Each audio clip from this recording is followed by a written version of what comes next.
Hola a todos, gusto en saludarles y bueno, gracias por estar nuevamente viendo este video. En esta unidad vamos a hablar sobre la fagocitosis y la digestión celular. Es algo muy importante que realiza la célula y vamos a hablar también de algunas organelas que también forman parte del sistema de endomembranas. En otra unidad ya hemos hablado sobre el retículo endoplasmático rugoso, liso, y el aparato de Golgi. En esta oportunidad vamos a estar hablando sobre los lisosomas, sobre los endosomas y también sobre los transportes, los tipos de transporte mediados por vesículas. La organela más importante que realiza la digestión celular son los lisosomas, ¿verdad? Liso viene de lisis, ¿verdad? Lisis es destrucción de algún compuesto, ¿verdad? De alguna partícula celular. Y soma viene de cuerpo, ¿verdad? De orgánulo. Entonces son organelas que se encargan de digerir, de eliminar sustancias hacia el exterior de la célula o bien de incorporar partículas que están fuera de la célula hacia el interior de la célula.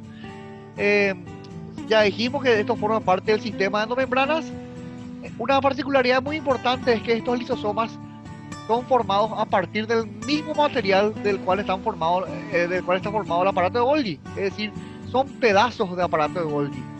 El aparato de Golgi sí se desmembrana, produce un efecto de gemación y de esa gemación que ocurre del aparato de Golgi es lo que se forman los lisosomas, ¿verdad? ¿Qué hay dentro de los lisosomas? Evidentemente que va a haber proteínas, ¿verdad? ¿Qué tipo de proteínas hay? Proteínas enzimáticas, ¿verdad? Es decir, son enzimas que se encargan de hidrolizar, ¿verdad? Que producen hidrólisis y gracias a esa hidrólisis se puede consumir o digerir partículas exteriores o eliminar partículas interiores hacia afuera de la célula. Es una organela muy importante porque lo que hace es la lisis, la destrucción de componentes bacterianos o virales y también otras partículas nocivas o tóxicas que se van a eliminar hacia el exterior de la célula. También le permite a la célula nutrirse, porque es gracias a los lisosomas que también la célula se puede nutrir, es decir, puede incorporar partículas como carbohidratos, como proteínas, como lípidos también, ¿verdad? Aparte de la nutrición celular, también ya dijimos, permite protegerle a la célula de sustancias nocivas o también de microorganismos, ¿verdad? Vamos a ir viendo cómo realiza eso más adelante. Entonces, la función más importante de los lisosomas es la digestión intracelular de partículas que la célula ya no necesita, ¿verdad? Es decir, elimina residuos la célula gracias a estas partículas llamadas lisosomas. Los lisosomas están presentes en todas las células, pero evidentemente que si estamos diciendo que hace lisis, que hace destrucción, se encuentran en ciertas células en mayor cantidad. ¿Qué tipo de células tienen gran cantidad de lisosomas? Los glóbulos blancos. Por ejemplo, los neutrófilos, también los eosinófilos, basófilos, monocitos y también los linfocitos, ¿verdad? Los glóbulos blancos, ¿verdad? Sobre todo los neutrófilos y los linfocitos son los que tienen en mayor cantidad los lisosomas, porque la función de los glóbulos blancos justamente es destruir a las células bacterianas, virales, o sea, los virus no son células, ¿verdad? Pero a las partículas extrañas o microorganismos, parásitos, hongos, bacterias, ¿verdad? Entonces, evidentemente que por ese motivo va a haber mayor cantidad de lisosomas en algunas células que en otras, ¿verdad? Hay también células llamadas células de Kupffer que están en el hígado que se encargan de hacer esa función y entonces van a tener, probablemente van a tener más cantidad de lisosomas que otras células. Todas las células de defensa entonces cuentan con gran cantidad de lisosomas. Las células inmunes, por ejemplo, ¿verdad? Bueno, entonces las funciones de los lisosomas es digerir alimentos y otros materiales que van a ser incorporados desde el exterior de la célula al interior de la célula por un proceso llamado endocitosis, ¿verdad? Endo es adentrar, imaginar, y citosis viene de célula. Entonces es meter, digamos, algo externo a la célula. También los lisosomas actúan digiriendo a la misma célula, es decir, hay un proceso llamado autofagia, auto es por sí mismo y fagia es comer, digerir, en la cual la célula se autodigiere, se come a sí mismo, vamos a decir en otras palabras más sencillamente, ¿verdad? ¿Cuándo ocurre eso? Cuando la célula va a morir, cuando ocurre la apoptosis, ¿verdad? Todos sabemos que una célula tiene un periodo de vida, algunas viven más, otras viven menos, y una vez cumplido ese periodo, ese ciclo de vida que tiene cada célula, la célula tiene que experimentar la apoptosis, que es la muerte celular programada. Entonces en ese momento ahí es donde actúan los lisosomas, digiriendo a partes de la célula, ¿verdad? Y la tercera función importante es lo que ya dijimos anteriormente, era digerir material extracelular, es decir, material que está fuera de la célula por medio de ciertas enzimas que van a liberar esto al exterior, ¿verdad? Acá vemos algunos lisosomas, tienen una forma esférica, son basófilos a la coloración de hematoxilina e eosina, es decir, se ven así como unos gránulos, ¿verdad? Como unos lunares, ¿verdad? De hecho, que algunos libros le llaman justamente el de Roberti, le dice que este es el lunar celular. Parece que la célula tiene unos lunares ahí, ¿verdad? Entonces estos gránulos basófilos son evidentemente lisosimas, ¿verdad? Las lisosimas no solamente tienen enzimas hidrolíticas, sino también tienen otros tipos de proteínas. La lactoferrina, la hialuronidasa, son algunas lisosimas también, son algunas de las enzimas más importantes, cuya función básicamente es la digestión. Existen dos tipos de lisosomas, los primarios y los secundarios, ¿verdad? La diferencia está en dónde, en el contenido. Estructuralmente no hay diferencia. Si el primario es prácticamente igual al secundario, si yo no puedo diferenciar, digamos, un primario de un secundario mirando, pero con un análisis químico se puede diferenciar cuál es el lisosoma primario y cuál es el lisosoma secundario, ¿verdad? Eso generalmente se hace mediante técnicas de inmunohistoquímica, ¿verdad? Entonces, el contenido es lo más importante, ¿verdad? ¿Qué es lo que contiene un lisosoma primario? Al lisosoma primario también se le llama lisosoma simple, porque es simple lo que tiene. Tiene solamente enzimas y nada más. Estas enzimas fueron formadas ¿dónde? En el lugar donde se forman las proteínas. Se pueden formar en los ribosomas o se pueden formar en el retículo endoplasmático rugoso, ¿verdad? O granular, ¿verdad? Y obviamente al formarse ahí, luego pasan al aparato de Golgi, donde se van a empaquetar, donde se van a almacenar para después ser utilizados. Entonces, esas enzimas son las que contienen los lisosomas primarios, enzimas que ya dijimos que son hidrolíticas, ¿verdad? Que hacen hidrólisis.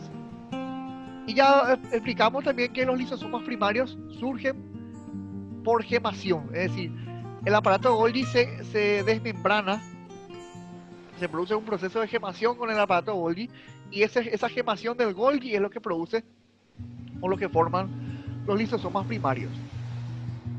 También hay que tener en cuenta que los lisosomas primarios, además de esas enzimas, tienen otras proteínas más, ¿verdad? Pero nada más que eso, no existe ni una otra partícula que no sea proteica, ¿verdad? Y bueno, nada más que eso es el contenido de un lisosoma primario. Sin embargo, el lisosoma secundario, además de tener lo que tiene el primario, que son las enzimas hidrolíticas, también tienen residuos adentro. Residuos que fueron fagocitados. Es decir, el secundario ya es una conversión del primario. Es un primario que se convirtió en secundario. ¿A qué se refiere con eso? Es que un primario, al tener esas enzimas, va fagocitando partículas celulares y se convierte luego en secundario. El secundario ya tiene partículas que fueron hidrolizadas ya, que fueron ya digeridas ya. Como si fuera una bolsa de basura que tiene basura ya adentro, ¿verdad? Y bueno, además de eso también tienen las enzimas hidrolíticas, es decir, el secundario tiene más contenido. Tiene esas enzimas que están presentes en los lisosomas primarios, pero además ya tienen las partículas o las estructuras que fueron fagocitadas. O inclusive partes de la célula misma, que ya fueron autofagocitadas también. ¿Qué partículas pueden tener los lisosomas secundarios? Además de las enzimas, partículas sólidas, gotas de grasa, proteínas también, ¿verdad? Esta es la forma en la cual se produce el lisosoma primario. Se produce la gemación, la autodesmembración del Golgi. A partir del Golgi se forma el lisosoma primario. Es decir, sin Golgi no va a haber lisosoma primario. Y una vez que el lisosoma primario actúa, cuando digiere alguna partícula en el interior de la célula, ahí el lisosoma primario se convierte en secundario. Luego el lisosoma secundario involuciona. degenera. Y en ese momento se convierte en un cuerpo residual, que básicamente ya es como un residuo de la célula. Si ya no tiene más función activa del lisosoma, sencillamente ya es una partícula, como decir, una bolsa de basura, ¿verdad? Que se va a eliminar, ¿verdad? Todos los cuerpos residuales que ya no tienen, digamos, una funcionalidad activa, luego se van a eliminar de la célula por un proceso llamado exocitosis, ¿verdad? Exo es eliminar, hacia afuera. Entonces, vamos a hablar enseguida de la exocitosis. Entonces, este es el proceso que sufre el lisosoma primario y el secundario desde su formación hasta su eliminación como cuerpo residual. Acá vemos, por ejemplo, dónde se forman las proteínas, ¿verdad? Las proteínas se pueden formar en el núcleo. Sabemos que la primera parte de la formación proteica ocurre en el núcleo por medio del ARN, y bueno, primero por el medio del ADN, ¿verdad? Que se transcribe en ARN y el ARN se traduce en proteínas. Salen acá, ocurre la formación en los ribosomas libres del citosol y también acá, como estamos viendo, en el RER, ¿verdad? Luego eso va al Golgi, ¿verdad? Y ahí se produce la gemación, ¿verdad? La producción de lisosomas a partir del Golgi. Acá lo que quiere mostrar esta imagen es que las proteínas que se forman en el retículo endoplasmático rugoso van al Golgi, y una de la pasada hablamos justamente de eso. Uno de los destinos que tenían esas proteínas eran ser excretadas hacia afuera de la célula o incorporarlas a las células, ¿verdad? Sabemos, incorporarlas a la membrana, digo bien. Sabemos que la membrana tiene proteínas integrales, membranosas y transmembranas que actúan como canales iónicos, ¿verdad? Entonces, unas proteínas se pueden eliminar hacia afuera de la célula, otras pueden ser incorporadas a la membrana, y lo que queda de eso, esas proteínas que quedan, que generalmente son enzimas, son las que van a formar parte, o lo que van a formar, digamos, los lisosomas primarios, ¿verdad? Que después van a pasar a ser secundarios. Y acá lo que quiere mostrar esta imagen también es que existen otros lugares donde también se forman proteínas, en las mitocondrias, por ejemplo, ¿verdad? Y en los ribosomas libres del citosol. Bueno, ahora vamos a hablar de los endosomas. Los endosomas son partículas también organelas muy importantes dentro de la célula. Cumplen una función similar a los lisosomas, pero lo que hacen los endosomas es transportar dentro de la célula a partículas intracelulares o extracelulares. Los endosomas son unos orgánulos que están dentro de la célula, que básicamente lo que hacen es como un transporte, como un colectivo, ¿verdad? Reseccionan las partículas y lo llevan y lo reparten a través de la célula. Tenemos dos tipos principales de endosomas. Realmente tenemos más endosomas, ¿verdad? Que vamos viendo enseguida. Ahí vemos los demás endosomas. Tenemos dos importantes, los tempranos y los tardíos, ¿verdad? Pero en total hay 4 tipos de endosomas: los tempranos, ¿verdad? Los endosomas de reciclado, los cuerpos multivesiculares y los endosomas tardíos. Vamos a hablar de estos endosomas. En primer lugar tenemos el endosoma temprano, que básicamente la función que realiza este endosoma temprano es recibir todas las vesículas que fueron incorporadas del exterior. Nosotros nuestras células tienen una capacidad de meter partículas del exterior de la célula por un proceso llamado endocitosis. Y bueno, esa resección de esas vesículas es lo que hacen los endosomas tempranos, ¿verdad?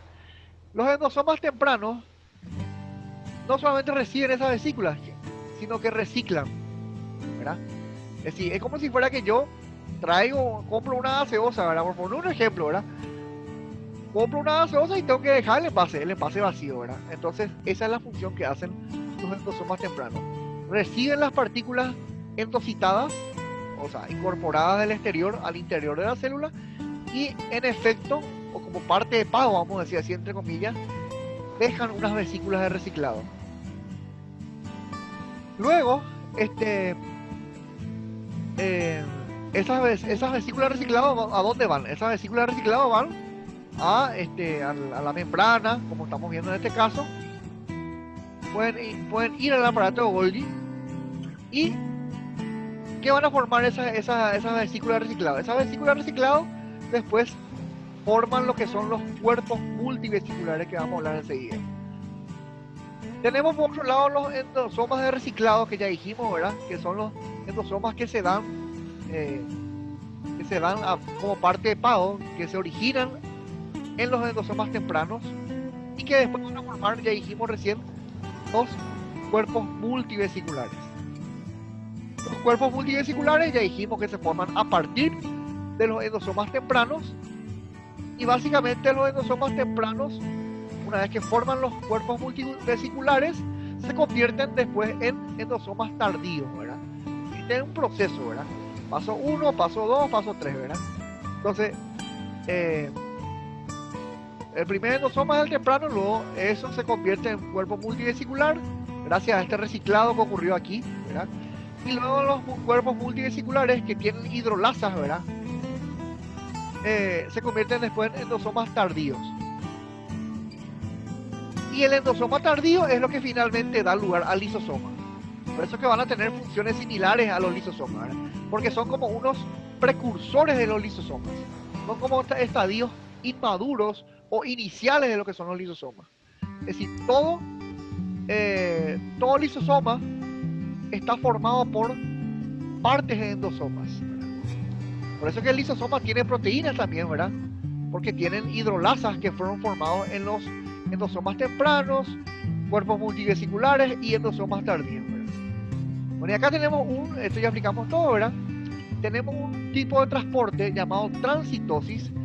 Básicamente, la transitosis sencillamente es el tipo de transporte en la cual las vesículas estas que fueron incorporadas por endocitosis se fusionan o se unen con los endosomas, y básicamente esto hace que se produzcan vesículas que se van a volver a fusionar nuevamente con otra parte de la membrana. Es decir, son dos sucesivas fusiones que van a formar más tipos de lisosomas.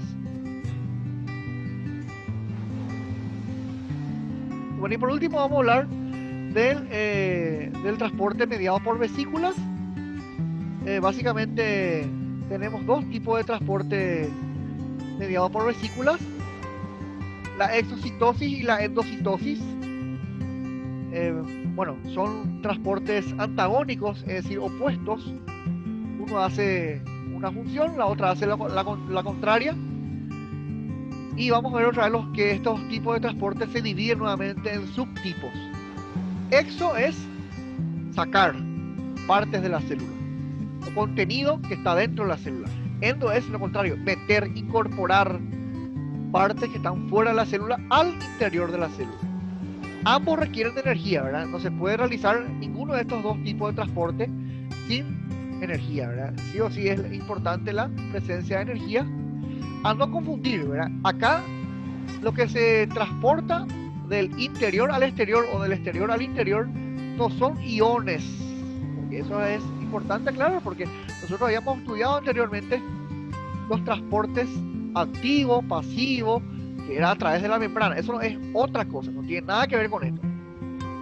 Acá se transportan partículas, generalmente son sustancias mucho más grandes que los iones, ¿verdad? Polisacáridos, proteínas, ¿verdad?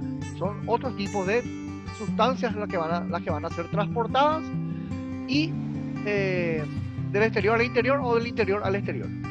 La exocitosis, ya vamos a ver enseguida eso. Hay dos tipos de exocitosis, ¿verdad? Que vamos a ver enseguida: la constitutiva y facultativa, también llamada regulada, y la endocitosis, que se vuelve a dividir en tres subtipos nuevamente, que son la fagocitosis, la pinocitosis y la endocitosis mediada por receptores, que vamos a ver justamente con imágenes para ir entendiendo cada uno de los ejemplos, ¿verdad?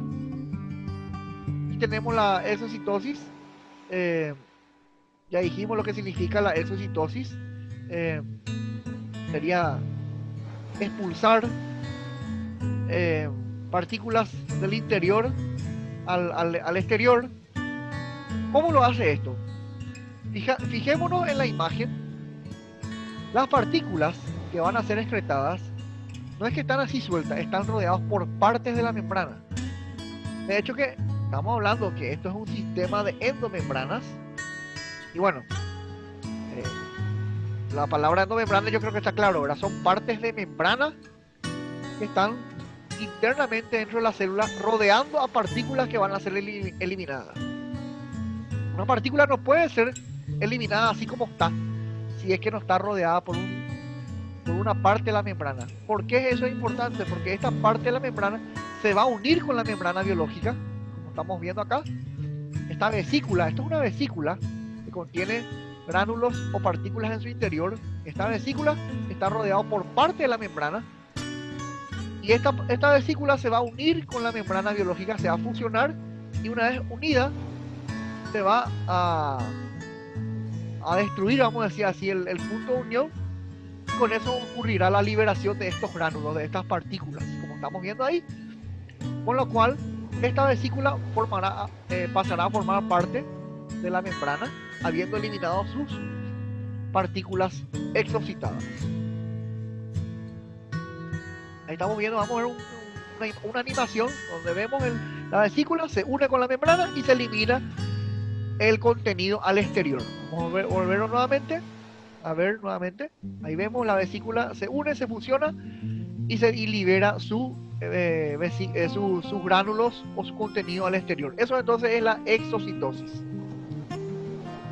Acá vemos algún ejemplo, una imagen en la cual tenemos también, esto podría ser una parte de la célula que tiene vesículas en su interior que acá están siendo eliminados.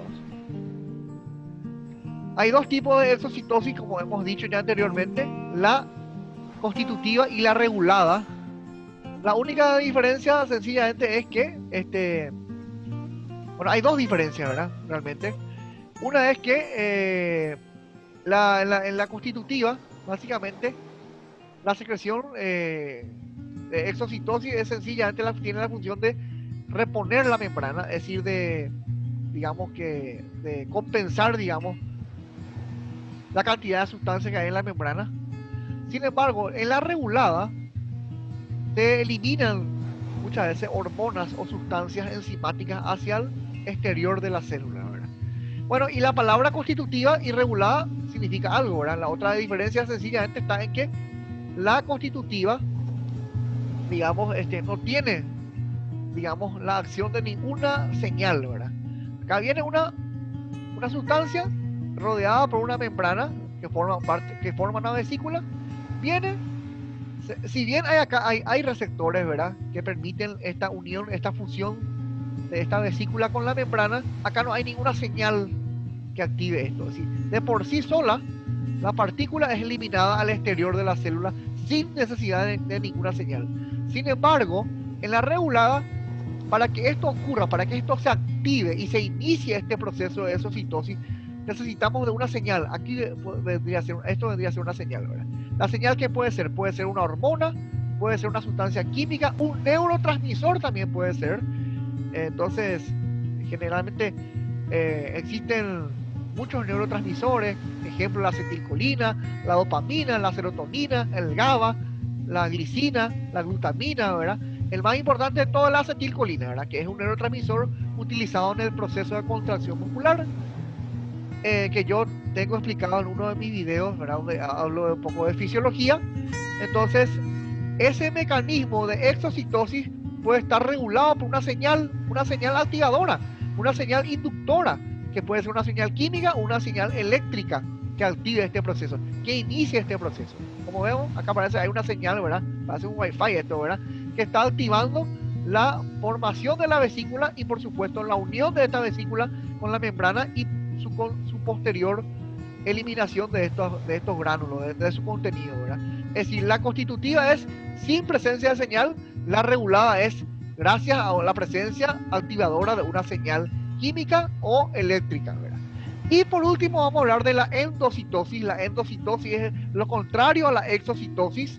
Sencillamente es la incorporación de partículas que están en el exterior de la célula. Acá estamos viendo claramente cómo ciertas partículas se van uniendo a la membrana Esto genera una invaginación de la membrana. ¿Ves cómo la membrana se va adentrando, se va imaginando? Y a medida que esto ocurre, luego la membrana se va acercando, los bordes de la membrana que quedaron libres se van acercando, se van aproximando y forman por consiguiente una vesícula. Y esta vesícula, por supuesto, va a tener partes de la membrana y esto va a generar la incorporación de estas sustancias internas de la célula, es decir, el adentramiento de estas células del exterior al interior de la célula. Esto es el movimiento contrario a la exocitosis, ¿verdad? Tenemos tres tipos de endocitosis y eso es lo que vamos a ver ahora justamente. Acá tenemos una animación donde vemos perfectamente cómo las partículas se unen a la membrana y forman la vesícula, se incorporan al interior de la membrana gracias a la fusión de estas partículas con la membrana y la consiguiente formación de vesícula. Y vemos cómo ocurre el proceso de endocitosis. Es lo contrario, el movimiento antagónico, movimiento inverso, opuesto a lo que era la exocitosis. ¿Qué partículas se pueden incorporar? Proteínas, hidratos de carbono, lípidos, vitaminas. Es como un sistema de nutrición que utiliza la célula para poder vivir, para poder alimentarse, ¿verdad? Aunque también tenemos que tener en cuenta que existen muchos virus que utilizan este mecanismo para poder unirse a la membrana y poder replicarse en el interior de la célula huésped. Bueno, acá tenemos los tres tipos de endocitosis: la fagocitosis, la pinocitosis y la endocitosis mediada por receptores. La fagocitosis es sencillamente la deglución, ¿verdad? La digestión de partículas que están en el exterior de la célula sin el material que rodea a esa sustancia. Esa es la diferencia con la pinocitosis, porque en la pinocitosis la célula incorpora partículas, pero también incorpora partes de líquido que rodea a esta partícula, ¿verdad? Es como si fuera que acá la célula come solamente a la partícula sin lo que le rodea. Sin embargo, acá la célula incorpora la partícula y también el medio circundante, el medio que le rodea a esta partícula, ¿verdad? Esa es la diferencia entre la fagocitosis y la pinocitosis, ¿verdad? Acá deglute solamente la partícula que va a incorporar, sin embargo acá deglute a la partícula y también deglute, ingiere líquido. Sabemos que hay líquido acá, ¿verdad? Esa es la diferencia fundamental entre estos dos tipos, ¿verdad? Pero el mecanismo es el mismo, ¿verdad? Siempre la partícula sola o la partícula con su contenido se unen a la membrana y esto produce una invaginación de la membrana, como estamos viendo acá. La unión de los dos bordes libres, estos dos bordes libres que están acá, la unión y la formación de la vesícula conteniendo la partícula sola o la partícula con su con lo que le rodea, ¿verdad? Que generalmente es líquido. Y bueno, el tercer tipo de endocitosis es lo mismo que esto, ¿verdad? Pero en el cual estas partículas que van a ser incorporadas se van a unir a ciertos receptores que están acá, que justamente, como dice su nombre, median en esta endocitosis, es decir, intervienen en esta endocitosis. Acá hay unos receptores que están presentes en la membrana que se tienen que unir a estas partículas, y la unión de las partículas con su receptor correspondiente es lo que va a activar la invaginación y por consiguiente la formación de la vesícula, ¿verdad? Es decir, acá tiene que haber una señal o un receptor que permita formar esto. Acá y acá no hay estos receptores. La fagocitosis es el tipo de endocitosis más frecuente. Existen muchas células que utilizan este tipo de endocitosis. Generalmente las células, las células blancas, los glóbulos blancos, por ejemplo, utilizan este tipo de endocitosis para poder digerir partículas o alimentos a ser destruidos o permitir la nutrición de la célula. Los glóbulos blancos en general utilizan esto, sobre todo los neutrófilos. Inclusive las plaquetas también tienen unos pseudopos, así como estamos viendo acá, que van englobando, que van opsonizando al microorganismo o a la partícula a la cual van a digerir, ¿verdad? Esto es una prolongación de la membrana, llamado pseudópodo, ¿verdad? Es como si fuera que le está abrazando, ¿verdad?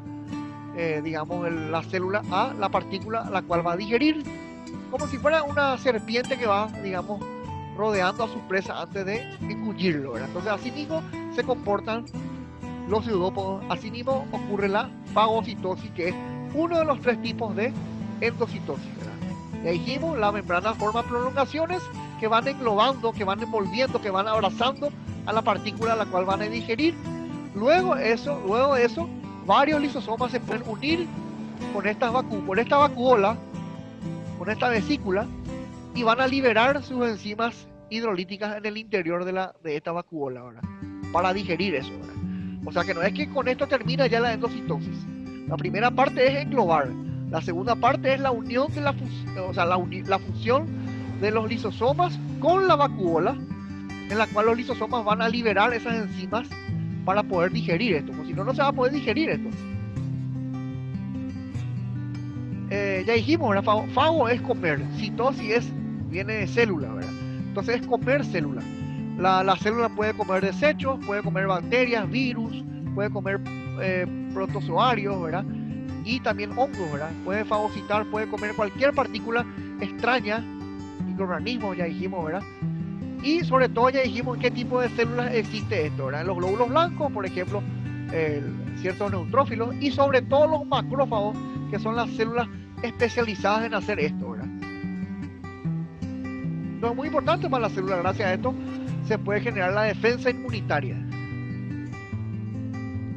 La pinocitosis es lo mismo que la fagocitosis, pero ¿cuál es la diferencia, verdad? Ya dijimos, ¿verdad?, que el mecanismo es el mismo, ¿verdad? La membrana celular se impagina, se adentra, incorporando la partícula a ser deglutida, pero la diferencia es que en la pinocitosis también se consume, se digiere también parte del material que rodea a esa partícula, ¿verdad? Es decir, se forma una vesícula incorporando líquido también, líquido que está en el medio externo, ¿verdad? Es decir, es partícula más lo que rodea a esa partícula. Por eso ya dijimos, es comer celular, es decir, la célula no solamente digiere la partícula, sino que digiere también el fluido que rodea a esa partícula. Eso puede incluir hidratos de carbono, es decir, oligosacáridos, azúcares, proteínas también, ¿verdad? Y existen muchas células que hacen este tipo de función, ¿verdad? Sobre todo esto puede ocurrir en los glóbulos rojos y también en las células que básicamente se encargan de la absorción de nutrientes, ¿verdad? Me refiero a las células intestinales, que son las que más realizan este tipo de endocitosis, ¿verdad? También podemos citar a las células gástricas, las del estómago, ¿verdad? Pero las células que más realizan este tipo de función son las células del intestino. Y por último, el tipo de endocitosis, el tercer tipo de endocitosis, que es la mediada por receptor. Sencillamente es lo mismo que los anteriores, pero en este caso se necesita una señal, un receptor por el cual se debe unir esa partícula a ser fagocitada, ¿verdad? Sí, depende de la unión receptor con la partícula para poder activarse y poder inducirse este tipo de endocitosis. Es decir, gracias a esa unión es lo que la membrana se puede imaginar y se puede formar la vesícula o vacuola, la cual va a terminar fusionándose después con el lisosoma, que ya sabemos que el lisosoma va a liberar sus enzimas hidrolíticas en la vacuola para poder generar la digestión intracelular. Y bueno, esto es lo que yo quería compartir con ustedes acerca de los mecanismos de transporte mediado por vesículas, llámese endocitosis, exocitosis, y también ver cuáles son las organelas que se encargan de este tipo de proceso, ¿verdad? Los endosomas y también los tipos de lisosomas. Esperemos que les haya sido útil esta presentación. Les pido también que le den un me gusta al video, como siempre, ¿verdad? Y que se suscriban a mi canal, ¿verdad? Y gracias a todos los que lo hacen en cada video, ¿verdad? Que le dan me gusta y que también se suscriben a mi canal. Gracias a todos por su atención. Y bueno, nos veremos pronto en otro video.